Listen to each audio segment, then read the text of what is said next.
Hi, I'm Kim. And I'm Denae. Welcome to Mysterious Maven's podcast. We are a true crime podcast, but we also like spooky things. Spooky things. But most of all, we really like self-care for yourself. What did you do this week for self-care?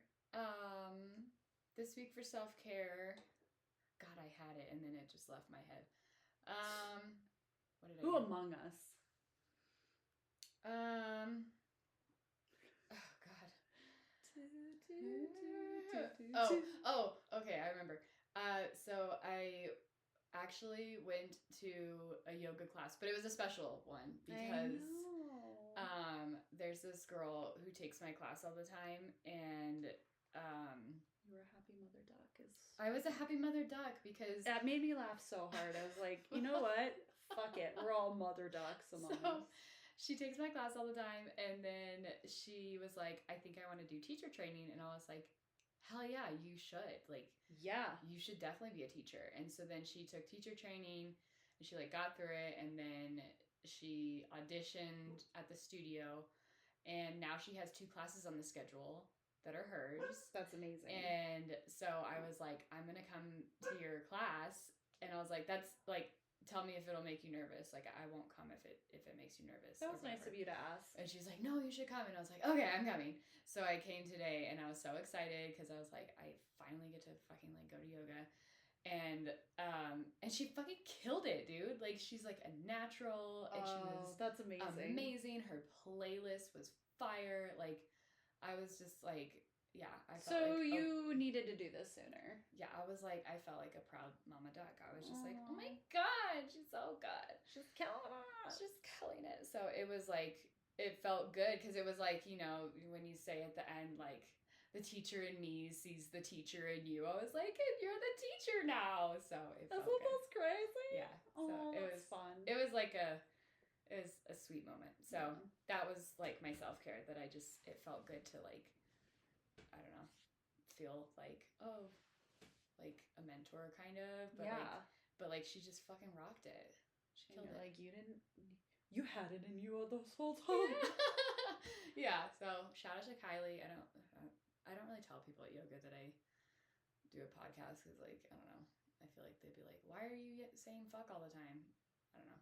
But I did put a sticker up at the studio today. So yes. So if they do like listen randomly, stickers, we have them.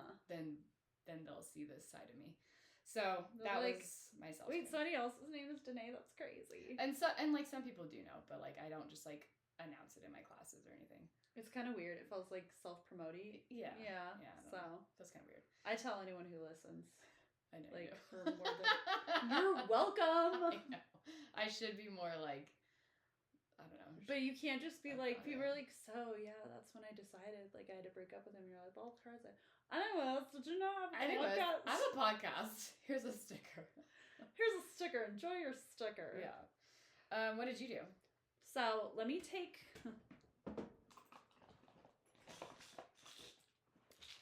A Lactaid? I have cough suppressants. Oh. Because I've been sick this last week, and I took Wednesday off and slept the entire day, and that was my self-care. God, that's nice. I took a bath. Ooh. Did you use any, like, fun products? You know, I used a bath bomb, if you will. I didn't feel great after that still. Oh. Whatever this is, it's not great. Yeah. So. Dude, everyone is sick. It's, like, been crazy, like, this past week. Everyone seems to have gotten sick. Like, there were sub requests left and right. Everyone was like, oh, I'm dying. Yeah. I was like, sorry, I can't help you. Well, we were supposed to record last week, fun fact, and me and Keith, like, went to breakfast, and I'm not kidding you, before breakfast, I was like, yeah, and then, like, right before we got our food, I was like, oh, no. And I started coughing. I couldn't stop coughing. It was not great. Yuck. Wish my mouse would work, because I don't know if this thing is gonna... Yeah, this is our first time, like, yeah. My mouse decided to just not work today, so that's fun. Yeah, so... Also, we have a theme for this episode, you guys, and the next one. We're wearing juicy tracksuits. Juicy couture. I'm like, which way is that? Where's my... Our butts say juicy. My butt doesn't say juicy. Kim's butt says juicy. I have my juicy here. I bought it when we were on our ski trip, and me and Denae were like, well, I don't want to get it if you don't get it. And then I was like... I bought mine to be like the cool mom from Mean Girls for Halloween. It's fine, Regina. I'm a cool mom. I'm a cool mom. And Do you want a little bit? I'd prefer you drink it here. And then I didn't end up wearing it. Honestly, that's a really solid... I have an idea. I have an idea. For Halloween. We're not going to say it here? No, we're not. Oh, okay. Because we'll take pictures of it. Okay. It's fine. Later. It's fine. We'll get it figured out. I just punched the microphone. Hey, we do that sometimes. Whoops. Okay, well, what are you going to tell me about today? So, our theme, as you said, 2000s. Y2K. What was something that was so important to you at that point? In the, like, 2000 or, like... Just in the 2000s. General? Like, what is something that's 2000s and also, like, at that point it was so important to you? Probably, like, pop music, sparkles, I don't know. Trying to fit in. Trying to be cool. God, freaking relatable. Because, like, 2000, like, in 2000 we were 10, so, like, all of the 2000s was, like, our, like, teen years, basically. Yeah, that's true. Samesies with me. MySpace was one that was so important. Social needs, yes. Remember? I love MySpace. When that boy commented on your photo and was like, wow. Do you remember Hot or Not? Oh my god. I think so. But it was like literally like you would post your picture on hotornot.com and then people would literally rate it like 1 to 10 and basically decide if you were hot or not. I didn't do that, and I am so grateful. Because let me tell you, when I was like, I looked the age I was. Like, or I did not look the age I was. Like, like younger? Yeah. Okay. Like 16, I looked 12. And people were like, she's very young. And I'm like, you're right. Can't do anything. Don't be a pedo. Yeah, don't be a pedo. So that was something that was really important to me.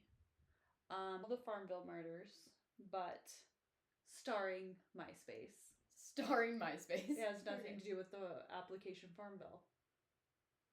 Oh, like, oh my god, I like completely forgot about that. Yeah, I know. When I like remember when people were obsessed with that? Remember when people would be like, come see my farm, and you're like, no. I would always get those stupid like invites. Wait, was that on MySpace or was that Facebook? The farm I don't know which one. I just remember it was like consistent. So annoying.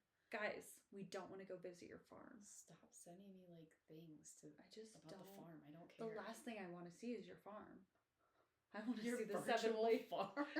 your virtual farm. It's the last thing I want to see. Okay. So, on MySpace, there was a group of people that enjoyed a music genre called horrorcore. Okay. Do you know anything about horrorcore? No. Okay. Basically, like kind of. Okay. So it's basically a rap or hip hop kind of music with the super fucked up themes. Oh, good. Yeah. Oh, I'll get into it. Love it. Bands like Tech 9 and ICP are more popular versions of them. I was going to give you an example. So, okay. Yeah. Yeah, and I'm assuming... I didn't listen to them, but I've played them for you. Blood on the Dance Floor. Yeah. Remember that one time I played it for you, and then you're like, I need something, and we played, we played Denae's. Wow. I'm comparing you to Taylor Swift. We played Taylor Swift's, like, Lavender Haze afterwards. As a palate cleanser. Yeah. Yeah, okay. So, anyways, it wasn't like mainstream music, but basically people enjoyed it and they found a community on Facebook and they found a community on MySpace and the community was kind of small. People really liked each other in that community. It was just like... They found each other. Yeah, they found each other. It was like... a small community of like, hey, you like something weird? Me too. I'm all about it. Let's be weird together. So, there was a guy that thought he was really good at horrorcore, and his name was Psycho Sam. But his actual name is Richard, and he was 20 years old. Not Richard. Richard. My notes are just cracking. I mean, like Richard is like not really a good, you know, it's not really a good name. So like, no, you got it. Psycho Sam, cool. Richard, not cool. He's a dick. So, so he caught the eye of a bunch of girls in the same community, especially Emma, whose name on there was Ragdoll. She was 16 and was so involved in the community that she met a bunch of friends that way. Okay.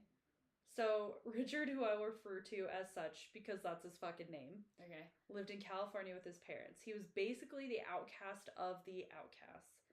Oh. How embarrassing that not only are you not liked, you're not liked by the people who are also not liked. Oh. Yeah. Yikes. Yeah. So, he dropped out of high school. Psycho Sam was his way to escape. I'm sure you'd love to know the title of some of his songs. Oh my god. Which I'll tell you. Tell me. The Biffle song. Don't know what it is. Don't know. I looked. What does that even mean? I don't know. I have no idea. Biffle? Biffle, if you know what Biffle is, please email us at mysteriousmavenspod@gmail.com. Hot sex. Oh. Burning churches. He's taken a little or a nod towards the what is it, the black metal? Yeah, I thought of that the entire time. Murderous rage. Oh. I have lyrics from the song, don't worry. I know you're thinking, Kim, these songs sound so great. Oh. Today is not your ordinary day because last night was the murderous rage.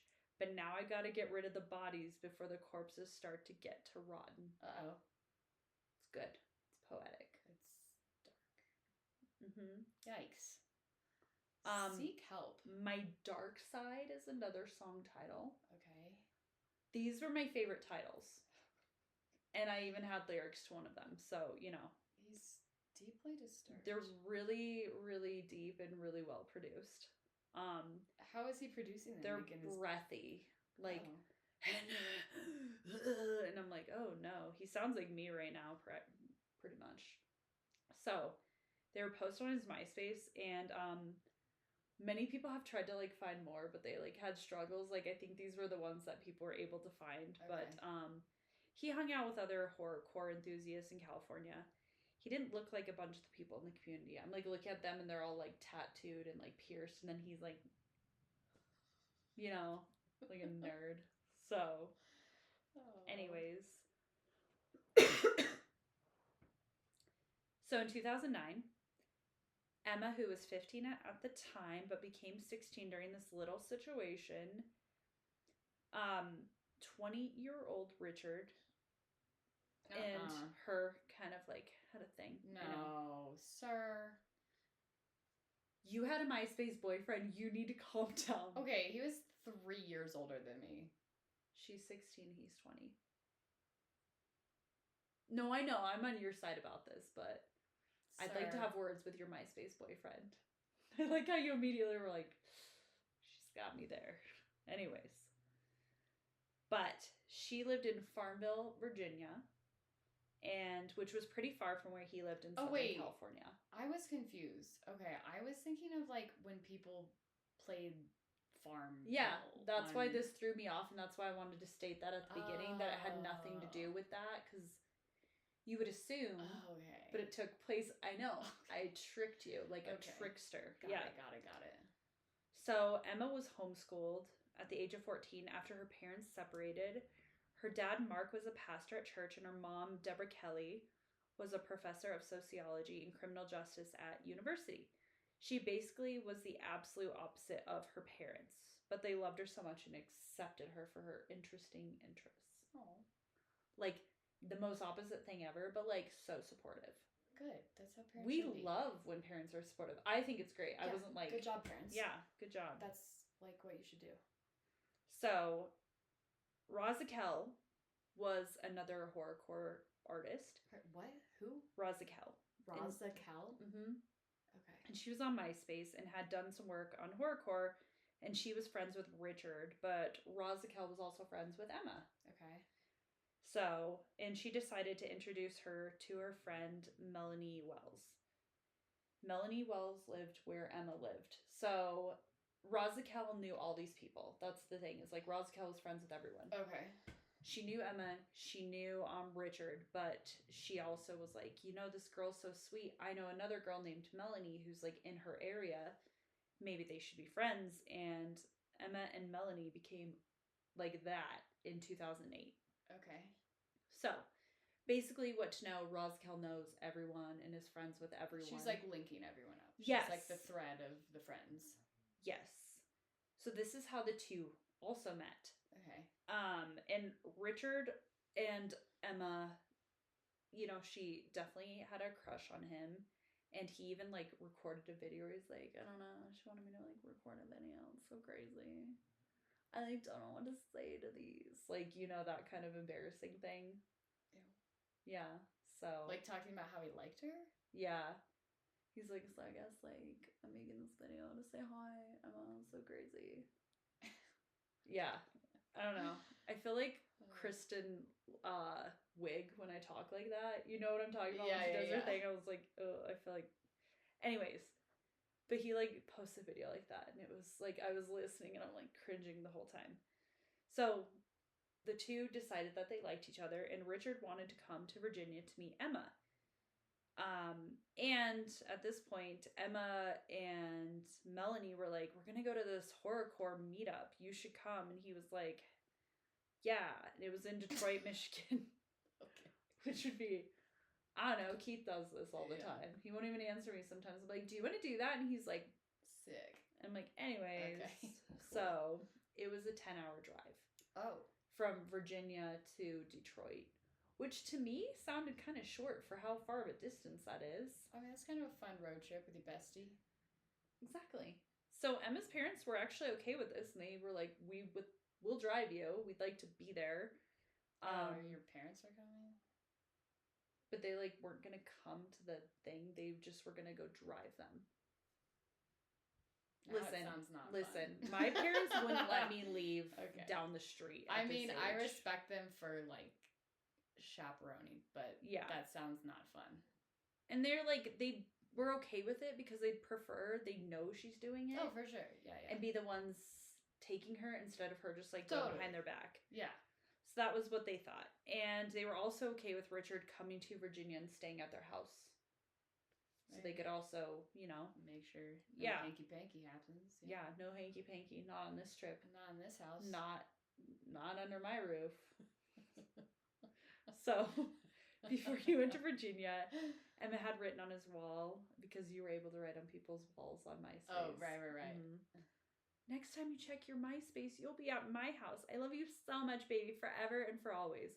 People were like, we were unsure if they were dating. I'm like, pretty much a fucking smoking gun, but what do I know? Okay. I was like, okay, pretty sure they probably were. So he landed on September 11th. They went to the airport to pick him up, and Emma immediately did not find him attractive. Wait, I thought she liked him. I thought she said he was. I think he did the whole catfished her. He meow fish. Yeah. Oh. I felt really dumb saying that, so it's fine. His pictures on MySpace looked better and kind of different than how he looked in person, and she just wasn't okay with it. And not only that, but he was really immature and really, really socially awkward. Okay with it. She's like, you're not go. She's like, this is not gonna work for me. That's not what you look like online. So imagine sticking with it and still going for the 10-hour road trip. Oh no. Like with your parents. So already your parents are in the car, so you have to be like, so guys, like what totally like legal and like fun things are we talking about? Yeah. And for 10 hours, exhausting. So when they got there, Deborah, Melanie, and Emma shared a room. And Emma's dad got his own room, and Richard also got his own room. So there was like 3 rooms total. Okay. Emma ignored Richard at the show because, like I said, she wasn't interested. Richard wasn't happy, but Emma didn't even hang out with him at the show. It's like such a like typical teenage girl. We've all seen this. We've all been there where they're like, I'm actually not into him. You're gross. Disgusting. And you're like, well, we have to find a way to get rid of him. And they're like, I don't know what to do, Jennifer. Just ignore him. Yeah. So the show happened. It obviously didn't go how Richard planned, or Emma for that matter. because she thought she'd probably be attracted to her boyfriend, and she's not. So they traveled the 10 hours back to Farmville, Virginia. Richard was staying there for a week, and Mark dropped Deborah and the girls and Richard off at their house before he went home. He lived a little bit away from them in another state because the parents had separated. Oh, right. I forgot about that. Yeah. Yeah. So, anyways, but like they obviously co-parented well. I don't think you're going on a 10-hour road trip if you hate each other. So, 3 a.m, Richard was still upset, so he smoked some weed. And then he drank some alcohol. Then he went outside and grabbed something kind of like an axe and went in and went up to Melanie. Uh-oh. Who was asleep on the couch, and he struck her. She was dead. Oh, that escalated. What? Okay. Yeah. He was just so in his head about what happened, and he knew like she wasn't just interested. Go home, bro. Like, yeah, it's a loss. Yeah, sorry, it didn't work out. Like, you'll find someone else, dude. Yeah, you don't need to like be there. Anyways, what? Next, he went to Deborah's room. Jesus Christ. And struck her multiple times and killed her as well. Oh my god. Then he went to Emma's room and he did the same to her as well. None of the women had woken up in the attacks. And this is done while they were sleeping because there were no defensive wounds. Wow. Yeah. Super escalated. Like, and also, I never heard about this. I've never heard of this. And it sounds like insane. Yeah. Like, why? Okay. Like, you could have just left. You could have just gone home and said, well, that sucked. Well, that was awkward. Yeah. And left. So the first people that sounded the alarm that something was wrong were Melanie's mom and her brother, because they tried calling her and she didn't answer. And in fact, it was so weird that they even called Rosakel and asked if Melanie had talked to her, and she said she hadn't heard from her either. Rosakel was like the one that introduced all of them together. So I'm not entirely sure why he was worried, like what made him worried, but Mark hadn't heard from them, and on September 15th, he had driven from West Virginia to Virginia to go check on them because he hadn't heard from them. And I don't know if that's the case or if Melanie's mom had called him at that point. But he went to the house and was looking in the windows because, like, nobody was answering the door, wondering what was going on. And Richard came outside and he told him that they had gone to the neighbor's house. Richard's still there? The fuck? I know. Why are you here, bro? Why didn't you leave? That to me is the weirdest part. What? And he's like, no, they're at the neighbor's. And Mark's like, oh, okay. Like, nobody's answering. He's like, I don't know. It's so crazy. What? Personally, me, I'd be like, well, let me see him. Yeah. So September 17th, it's confirmed that Kathleen, at this point at least, did get in touch with Mark at this point. Because if you remember, it was September 15th is when he drove over there and he's like, no, they're at the neighbor's crazy. And Mark's like, dope. And he just left? Yeah. So Kathleen, who's Melanie's mom, got in touch with Mark. And she said she hadn't heard from them and asked Mark when he had last seen them. And he's like, well, technically the night I dropped them off, September 14th, way early in the morning. And then I went home, and he was like, but Richard said they were at the neighbor's house. And I'm sure he was like, oh my God. So, yeah, he was told they were at the neighbor's house and said he was going to go check on them and then called Kathleen back as soon as he knew anything. So he went to the house, and immediately he entered the house. He was looking around, and then he was struck in the back of the head. Oh my God. And killed. Yeah. Oh.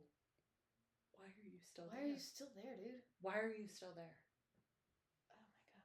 So Richard ends up calling Kathleen, and she's asking about where Mark is, and he's like, I don't know, but I hear something in the basement. And she's like, well, why don't you call the police? And he does. And he tells the police he hears something in the basement. It might be a dog. And they go check the basement, and then they leave. And you're like, well, Melanie was on the couch, right? Well, yeah, he put the bodies away. Why is no one, like, I don't know, investigating further? Why is nobody more alarmed? Like, what? And Melanie was moved to Emma's room. And I don't know if Emma was in the basement or upstairs. I'm not really sure about that. But there was like no dead bodies, and Mark obviously was moved. He's not just going to keep him there. But again... But like, this kid doesn't live there. Like, why are they just like, okay, this random kid is telling us stuff, bye. Like, I don't know, that's weird. Why did you call the like, police, you're not too? talking, like, aren't you gonna be like, oh, well, let me talk to the homeowner, or like, you know? Like, it seems this strange. Is botched as fuck, in my eyes. That's weird. Because usually they're like, who's the owner of this house? Yeah. And even if somebody's on vacation, they usually talk to them, and they're like, yeah, you know, just so people know what's happening. But yeah, none of the victims were in the main spaces, so he was able... But also, like, why is there no blood? You can't tell me, like, he did a good job cleaning. Anyways, there's just a lot of, like, okay, what's going on? So the cops did say that Richard was acting completely normal, and they didn't get a vibe that anything was wrong other than the fact that he hadn't showered and smelled really bad. That's what they noticed. He smelled bad. And they're like, but anyways... So he stole money from Mark, and he stole Mark's car to go back to the airport. And he drove the car into a fucking ditch. And he was like, my girlfriend's dad's gonna be really mad, so the police are just like... They helped him get his car out of the ditch, and he was on his merry way again. What? Right? It's so much like, what is going on? Okay. And they got the car out of the ditch, and I'm not exactly sure if he continued driving or if he just said fuck it, but he got a driver at one point to drive him the rest of the way to the airport. And the driver was even like, this fucker smells disgusting. And I'm sure the driver's like, get him out of my car. Nothing is worse than being trapped in the car and it's like the worst smell ever, you know? So at one point, the driver dropped him off somewhere, and then a taxi driver picked him up. I don't really know what the sequence of events are. Okay. All I know is there was a car in the ditch. They got him out, didn't say anything to the owner of the vehicle. A driver drove him somewhere, and then a taxi driver was driving him somewhere. And the taxi driver also was like, he smelled awful. And he told the driver that he just broke up with his girlfriend because she was texting another guy. I don't know, it sounds like a weird story. Random detail. But I'm sure the guy didn't ask for it, but, and I'm sure the guy was like, oh my god, get the fuck out of my car, you smell really bad. And also, everyone that came into contact with him at that point was like, he smelled really bad. I can't imagine that if everyone agreed on that, how bad he must have smelled. So, anyways, he went to baggage claim, and he just kind of stayed there for the night. And he was too poor to buy a sooner ticket, I guess. Okay. So that's probably why he was hanging out, but still, like... Didn't he, like, steal money, though? Okay. I know, there's so many parts of the story that are just like, I don't think he was using his brain. No, obviously not. You know? Because, like, yeah, he did steal money. Like, what's going on with that? So... Anyways... He admitted what he had done to one of his friends in the horrorcore group, and the guy let Rosickel know, and one of them called Kathleen. It was like, he said this happened. And apparently the sound that Kathleen made, people were like, I'll never forget that. Oh my god, yeah. But just finding out, like, because you're also like, where the fuck is Mark? Was he, like, bragging about it? Like, no, he was like, I did a horrible thing. Okay. But... I'll get to that. It's fucking wild. But yeah, they also contacted the Farmville police, like the people in the group. And they quickly found the bodies, and they had to use dental records to identify who was who. Yeah. So Kathleen is still just like, where the hell's my daughter? And like... Mm-hmm. Well, because Mark didn't call her back. Yeah. And Richard, and she was like, well, call the police. What is going on? And she's like, I'm sure she was like, what the fuck? Like, nobody's giving this woman information. I would have been losing my fucking mind. So he was like, I did a horrible thing. However, reporters asked him why he did it, and he laughed and said, Jesus told him to do it. And laughed. Shut up. He clearly doesn't give a fuck. So he was charged with first-degree murder, robbery, and grand larceny.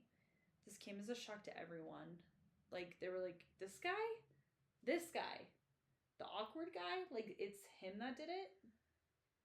But yeah, he was given life. And people blamed horrorcore music for the longest time about this. They're like, well, obviously, and the people in the group were like, no, we like have dark themes and everything, but we're not like murdering people. Like, that's like, this is supposed to be fantasy. Yeah, like, you can't blame music for someone just like going off the deep end and murdering someone. Yeah, and I watched a video of this guy who shared a jail cell with him. And the guy basically was like, I had drug charges and I shared a cell with him. And I guess Richard was like, you gotta do good in this world, man. Like, don't be where I am. And then the guy's like, it was shocking to hear that he had murder charges. He's like, I just share a cell with somebody who had murder charges. Like, do you know how much that fucks with you? And I'm like, yeah, that would fuck with me. But yeah, that's the horrible Farmville Murders. Yeah, I think there's definitely some mental health issues going on there. Yeah. Like, you're just sitting at the house, eating food. Like, acting normal. That's crazy. Like, and the one thing people can say about you is that you smell bad. Like, it's just, like, it went from, like nothing to, like, and now I'm gonna kill this person. You know, like, kill an entire family overnight. Yeah. Like, because I was rejected? Yeah. Like, hey guys, your biggest concern is that women will laugh at you. Our biggest concern is that you'll murder us. Like that's... I wonder, like, at what point he decided, like, I'm gonna kill these people. You know, like, that's... I don't know. That's so scary. And I'm wondering if he was, like, smoking pot and, like, drinking alcohol to, like, psych himself up or whatever. And, like, I wonder if he was acting, like, pretty normal. Like, it seemed like they weren't concerned, obviously, that he was, like, they dangerous. Didn't say anything about the ride back. They were like, it was the same as the ride there. There's not a lot of conversation. So, and you know what? The parents did everything right. Yeah. They did everything right. Like, how were they to know this was going to happen? And, like, the girls were just trying to, like, this is our fun group that we enjoy. Like, this is... And it ended up like that. And how did we never hear about this story? Yeah, that's wild. It's crazy. It's crazy to think MySpace was still big in, like, 2009. When I was, like, researching this, because I know we want to do 2000s, I was like, 2009, I was like, still 2000s, whatever. So, yeah. Wow, that was shocking. Like, yeah. It was like, la la la, things are normal, and then it was like, and then he just randomly murdered that. Like, there was, like, not really I don't know, it was like, it just flipped. The moral is you can do everything right and still get it wrong. Yeah. So, that's the story of the Farmville Murders. Wow. We'll put pictures up of the people on our Instagram, and that's just going to be mysteriiousmavenspod, just on Instagram. Yeah, and if you have stories or, you know, things that you want us to cover, or, you know, self-care tips, anything really. We love self-care tips. You can email us at mysteriousmavenspod@gmail.com.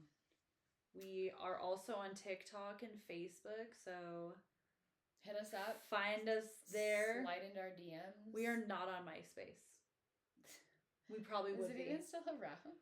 I don't know. People were like, I was able to look at my profile, and I'm like, I wasn't. Really? I would love to go look at it. It'd be like a time capsule. So embarrassing. So I'm like, Kim, I'm 19. I'm crazy. And my friends think I'm crazy. Like, I bet it is so cringy. Yeah.